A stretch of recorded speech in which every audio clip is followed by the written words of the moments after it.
Olá, opinadores, bom dia, boa tarde, boa noite. Eu tô aqui para trazer minha opinião geral sobre JoJo's Bizarre Adventure Diamond is Unbreakable, ou a parte 4, ou a temporada 3 de JoJo's Bizarre Adventure de 2016. E bom, para quem não conhece, JoJo é um anime assim muito bizarro, como o próprio nome já diz. Nessa altura da temporada a gente tá aí com os stands, né, que são habilidades que alguns personagens possuem, né? Que é como se fossem assim um espírito com superpoderes que acompanha a pessoa, né? E diferente das outras temporadas que tinham stands, né? Só a temporada anterior, na verdade, começou com stand. Nessa temporada a gente não vê os personagens assim com um ar tão heróico, sabe? Tão preocupado em serem heróis. Porque na temporada anterior a gente viu lá o Jotaro, o avô dele, o Joseph e os amigos deles tendo que impedir o Dio, né? Porque a mãe do Jotaro estava infectada com o próprio Stand, daí eles tinham que parar o Dio, etc., que é o vilão principal do anime, digamos assim, o inicial, né? Do anime. Então eles tinham esse ar heróico, eles tinham sentiam essa necessidade de serem heróicos, né? Já nessa quarta parte de Jojo, nessa terceira temporada, a gente acompanha uma pequena cidade fictícia chamada Morio, né? E a gente vai acompanhando os moradores da cidade que acabam ganhando stands. Eles são atingidos por uma flecha mágica e eles acabam ganhando stands. E o protagonista dessa temporada é o Josuke Higashikata, que ele é sobrinho do Jotaro, na verdade. Né? O avô do Jotaro, o Joseph, teve um caso com a mãe do Josuke e nasceu o Josuke. Então o Jotaro chega em Morio, encontra o Josuke e eles começam a investigar umas coisas estranhas que tá acontecendo ali em Morio. Então assim, introduzindo assim meio por cima a história da temporada, é uma temporada bem grande, né? Tem 39 episódios. Jojo geralmente tem bastante episódios mesmo, né? A temporada mais curta é a primeira, que tem duas partes, né? A Phantom Blood e a Battle Tennessee. Tem 26 episódios e a segunda parte tem 48 episódios, então assim, a segunda temporada, perdão. Então é um anime que geralmente tem muito episódio mesmo. Mas o ritmo aqui foi bom, né? Pelo menos assim, valeu a pena ter bastante episódio. Então vamos lá, então. Já deixo bem adiantado que eu amei essa temporada. Apesar de qualquer crítica que eu faça aqui, que eu vou fazer, né, eu vou reclamar de alguns pontinhos. Eu amei essa temporada. No geral, foi uma temporada extremamente divertida. A começar pela animação em si, né? Quando começou a temporada, a primeira coisa que eu reparei foi a animação. As cores muito mais vibrantes, cores muito assim mais lúdicas, sabe? Tipo, por exemplo, às vezes eles estão numa cena em que o céu, né, é azul, etc. Aí do nada o céu muda para um rosa, muda para um amarelo, muda para um verde. Tudo começa a mudar de tom que não faz sentido, que não é o tom verdadeiro das coisas naquela cena, para mostrar que aquela cena tá ficando mais séria, ou então mais tensa, ou então quando a gente está falando de uma luta entre stands, quando um stand está sendo usado. Isso foi muito mais usado no começo da temporada, mas sempre lá pro meio da temporada e pro final, isso voltava a ser usado de novo.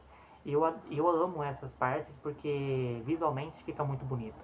Aí traz uma identidade muito grande para a temporada e traz muito aquele ar de quadrinhos, né? Aquele ar de mangá. Porque, assim, sendo um anime, né? De hoje também é baseado em mangá. Então eu gostei muito dessa questão da animação. Nas outras temporadas, a Jojo já tinha uma animação bonita, só que nessa temporada eu acho que deu assim um avanço maior, sabe? Você percebe assim uma melhoria muito grande nessa parte da animação, então eu gostei muito. Não exatamente, os traços também são um pouco diferentes, mas não são exatamente assim o que me chamou atenção. Não são feios assim, sabe? Não chamou tanta atenção quanto as cores. O uso das cores nessa temporada foi assim uma coisa lindíssima de ver. Foi muito bonito. A segunda coisa que também me chamou a atenção logo de cara, no começo da temporada, foram os personagens. O Josuke mesmo, eu tenho minhas ressalvas com ele, como eu vou explicar mais pro final do vídeo, mas eu amei o Josuke. Ele foi muito divertido, foi muito carismático na temporada. Todos os Jojos, né? Jojo, a gente fala Jojo porque é o apelido deles, dos protagonistas, né? A gente tem o Jonathan Joestar na primeira parte, depois o Joseph Joestar, depois o Jotaro Joestar e o Josuke Higashikata. E o Josuke, assim como todos os outros três, três, foi muito carismático, muito divertido do jeito dele. sabe? Eles não copiaram, sei lá, a identidade do Jonathan ou do Joseph no Josuke, porque o Jotaro, ele é mais diferentão, ele é mais frio, assim, mais sarcástico, mais fechado. E já os outros são mais alegres, né? Mas o Josuke, ele tem a sua própria personalidade, ele é um cara simples, sabe? E nisso aqui eu já junto com outro ponto do vídeo, que é justamente por acompanhar uma cidade interiorana, uma pequena cidade, né, Morio, o anime acertou muito em mostrar pessoas do dia a dia ganhando stands. Né? Como eu falei no começo do vídeo, não tinha aquele ar heróico, né? Tipo, nossa, eu sou vilão, nossa, eu tenho que salvar a humanidade, ou eu tenho que conquistar o mundo. Não, ninguém ali no anime tinha esse desejo de conquistar o mundo, nem o vilão mesmo, para ser sincero.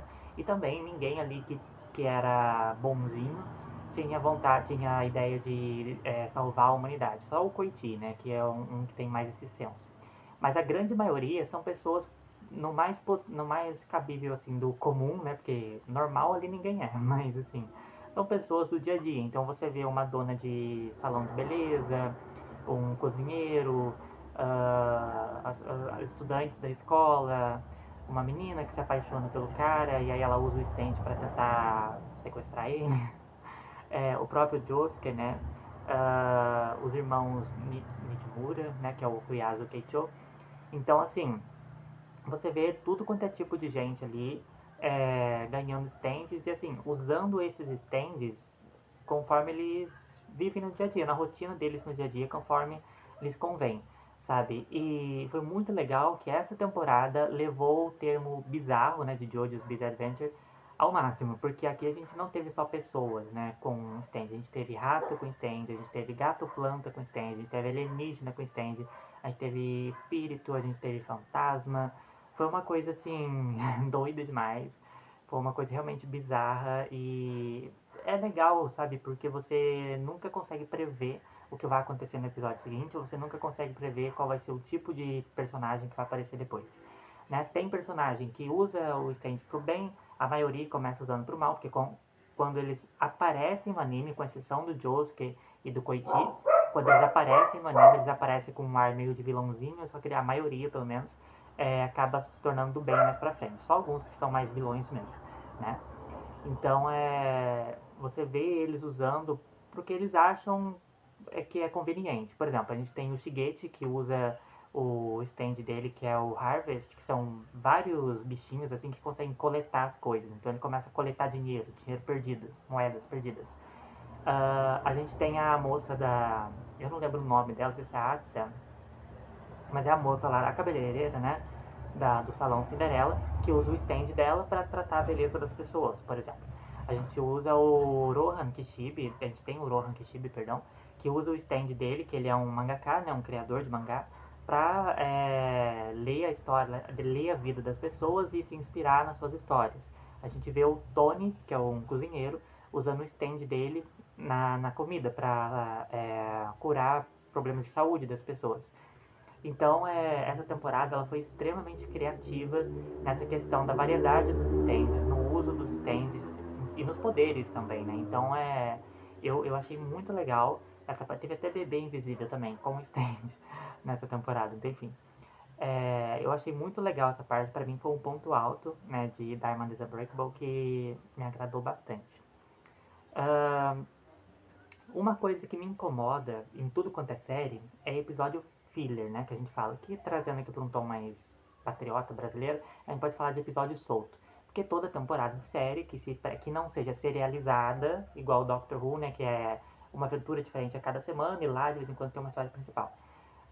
Anime, série que não seja serializado, geralmente tem a trama principal, né? E tem as subtramas, os personagens coadjuvantes, e lá de vez em quando tem um episódio filler, pra dar um fôlego ali, pra dar uma respirada no meio da confusão da trama principal, tem um episódio solto ali que não tá conectado com a trama principal. Todo mundo entende que tipo de episódio é esse, né? E Jojo, principalmente na parte anterior, na temporada 2, teve muito episódio assim. Foi uma das poucas coisas que me incomodou na parte anterior. Só que tinha muito episódio solto. Muito. Já nessa temporada, que teve 39 episódios, a gente também teve bastante episódio solto. Mas aqui os episódios soltos, eles funcionaram muito bem. sabe, eles ainda são soltos, eles não têm tanta conexão com a trama principal, porque de início, no começo da temporada, na primeira parte da temporada, digamos assim, eles estão, o Josuke, o Jotaro, o Koichi, estão à procura de um arco e flecha que estão dando stand pra qualquer um, né, que é acertado por eles, por esse arco, por essa flecha, no caso. E depois, do mais ou menos da metade pro final da temporada, é quando o vilão principal aparece, e aí tudo gira em torno dele. Então, sempre tem uns episódios fillers assim que são totalmente fora dessas duas tramas principais, sabe? Por exemplo, a gente tem o Koichi, que tem uns 4, 5 episódios que giram em torno dele, que ele é um coadjuvante, ou era para ser um coadjuvante, e acaba sendo bem protagonista nesses episódios que não tem nada a ver com a Flash, nada a ver com o vilão principal. Então, assim, tem bastante episódio solto, mas por que que eles funcionam?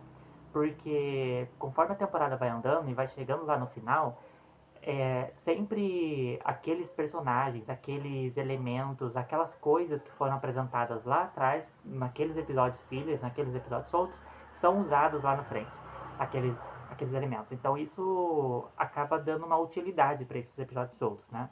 Que não deixam de ser soltos e desconexos com a trama principal, mas ainda prestam para alguma coisa, serviram para alguma coisa no final, tiveram seu propósito. Então isso me agradou bastante, sabe? Isso fez valer a pena aguentar alguns episódios soltos ali. Então isso foi uma coisa que eu gostei muito, porque é muito difícil uma temporada ter episódios soltos assim e ter esse propósito, né? Não ser só solto mesmo, porque quis.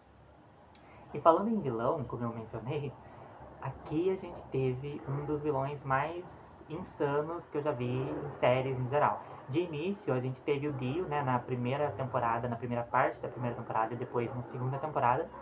E teve o Cars também na segunda parte da primeira temporada. Mas aqui a gente teve o Yoshikage Kira. E assim, as coisas que ele faz no anime não dá nem pra falar aqui no YouTube, porque ele é bem maluco, né? Porque ele tem uns fetiches lá muito esquisito que, enfim. O que é estranho porque o Kira, se você vai analisar ele assim com detalhes, ele é um vilão que, como eu falei no começo do vídeo, ele não queria conquistar o mundo ou matar o Josuke, por exemplo. Ele nem conhece o Josuke no começo do anime, né? Ele só vai conhecer o Josuke lá pra, bom, quando ele aparece, né? Mais pra metade do anime, sei lá. Ele só quer viver a vida dele em paz. O problema é que a vida dele é meio problemática, né?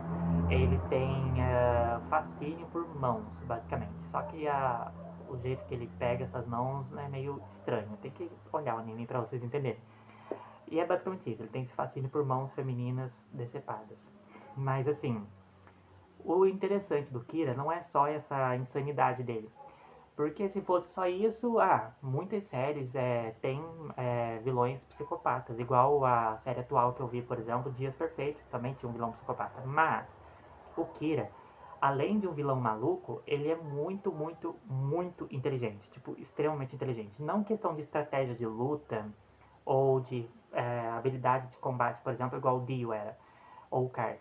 Não, ele é muito inteligente assim para se esconder, porque ele vinha fazendo, né, cometendo esses crimes por 15 anos em Moriô e ninguém nunca o descobria. E isso antes dele ter stand, que é a Deadly Queen, que é um stand muito poderoso. Então, assim, ele era muito esperto para se esconder, né, para esconder as vítimas, para esconder as pistas, essas coisas, as testemunhas.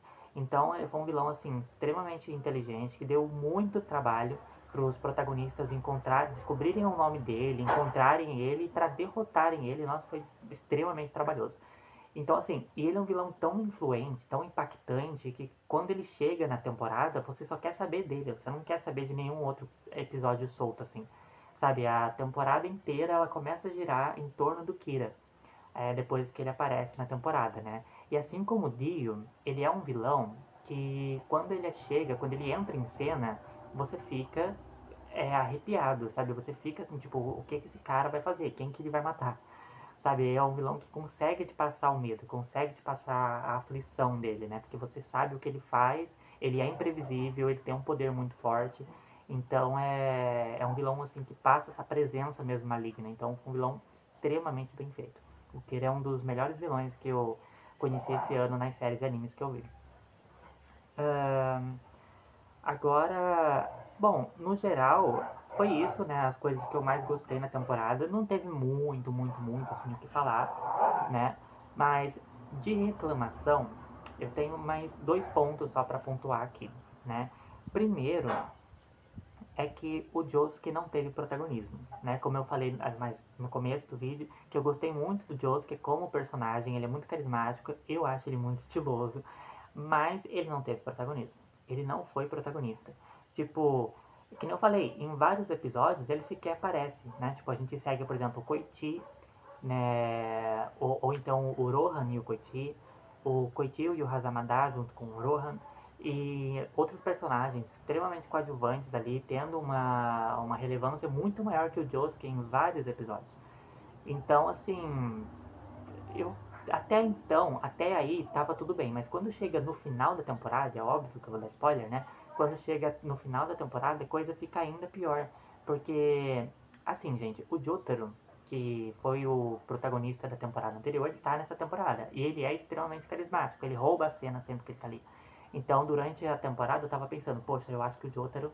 Eu espero que o Jotaro não seja ele quem vai derrotar o Kira, por exemplo, porque ele tem poder capaz para isso. E é o que acontece.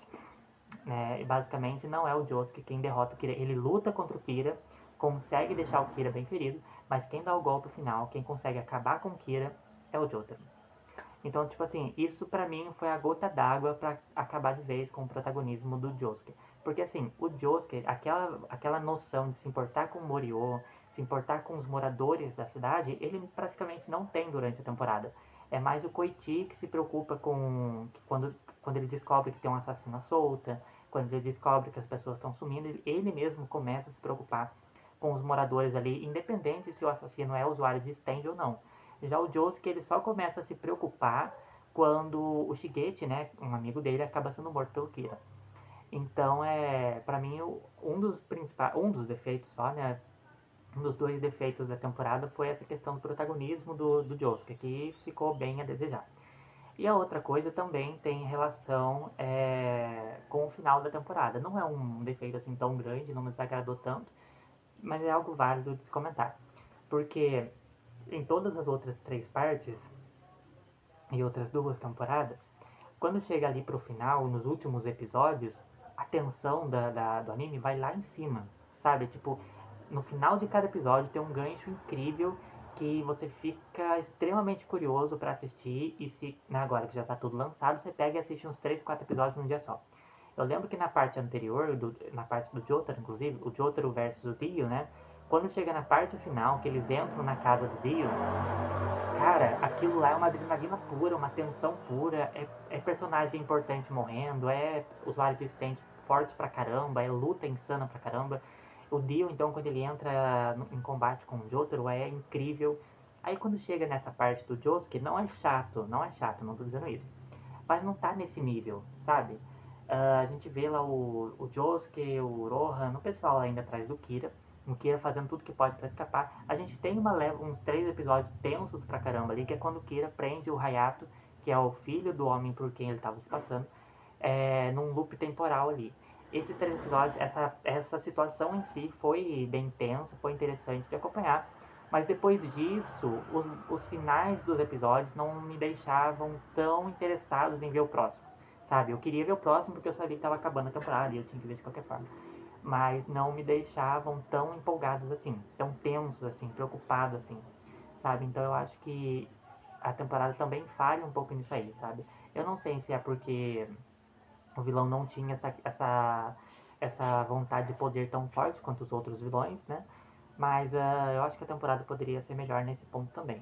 Mas é só isso, gente. No geral, eu gostei muito dessa temporada de Jojo. Eu achei uma temporada extremamente linda, extremamente divertida. É aquela temporada que você pega pra assistir com a cabeça aberta, sem se preocupar tanto com roteiro, com questões técnicas, né? E só se diverte, mas se diverte com coisa boa, sabe? Não tem tanta conveniência de roteiro igual nas outras partes, por exemplo. Não tem tantos furos de roteiro, por exemplo, quanto nas outras partes. Então é uma temporada extremamente proveitosa, que dá inclusive para você começar JoJo's Bizarre Adventure assistindo por ela, mesmo que tenha personagens de outras partes, dá para assistir só essa parte tranquilamente.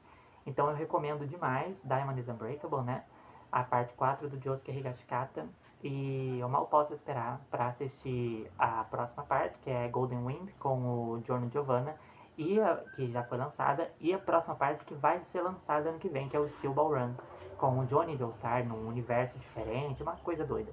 É JoJo's Bizarre Adventure sendo bizarro, e eu gostei. Então, deixem um like, se inscrevam no canal, deixem algum comentário se vocês conhecem Jojo ou não, e compartilhem esse vídeo para quem conhece o anime também, para quem não conhece. E é isso, deixem sugestões também de outros animes para eu assistir. Espero que tenham gostado do vídeo e até a próxima.